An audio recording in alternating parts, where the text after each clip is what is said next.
Nakilala na ang dalawang bangkay na iniwan sa Naik, Cavite nitong Sabado. Ang katawan ng isa sa mga biktima, putol-putol pa lang matagpuan. Pero blanco pa rin ang mga otoridad kung sino ang nasa likod ng krimen at kung ano ang posibleng motibo. Narito ang aking report.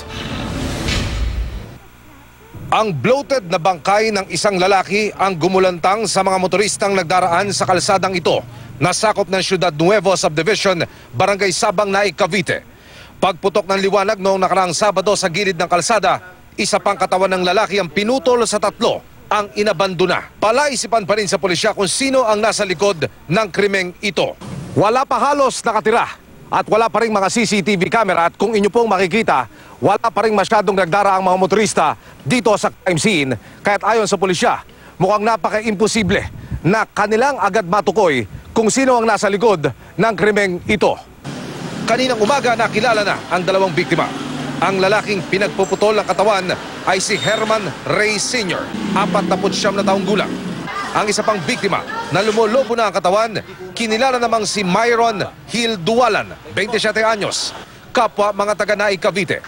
Ayon sa investigasyon, huling nakitang magkasama ang dalawang biktima bago sila iulat na mawala noong nakaraang Miyerkules, 3 araw bago sila matagpuang patay. Laging nakikita magkasama sa isang motor, laging magkaangkas. Angkas niya to si Enrique Gunse. Opo. Laging angkas to. At ang nagmamaneho ng motor, ito yung isa na kasama niya.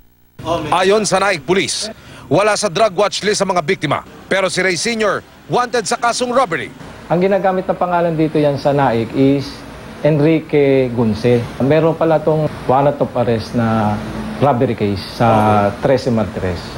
No comment ang pamilya ni Reyes Sr. nang kami magtungo sa burol ng biktima kanina. Ang ina naman ni Dualan naniniwalang na damay lang ang anak sa krimen. Ano po masasabi niyo? Ito po nakikita na po ninyo sa reaksyon ko bilang isang inasya. Napakasakit talaga ako. Basta masasabi ko lang ako, pagdating ko ng takdang panahon, tayong lahat ay huhukuman ng Ama. Naniniwala ang pulisya, hindi sa lugar na ito pinatay ang mga biktima. Itinapon lang daw ang mga ito sa crime scene.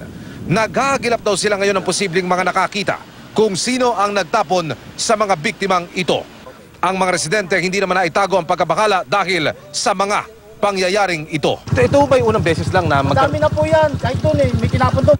Buti hindi nahulog, hindi siya nangamoy dahil naitukod niya yung siko ng na siya, binahit ng garbage bag. Parang feeling ko kaya siya laging natatapunan kasi nga madilim na lugar. Hindi naman po parang wala naman masyadong pumapansin dun sa street light.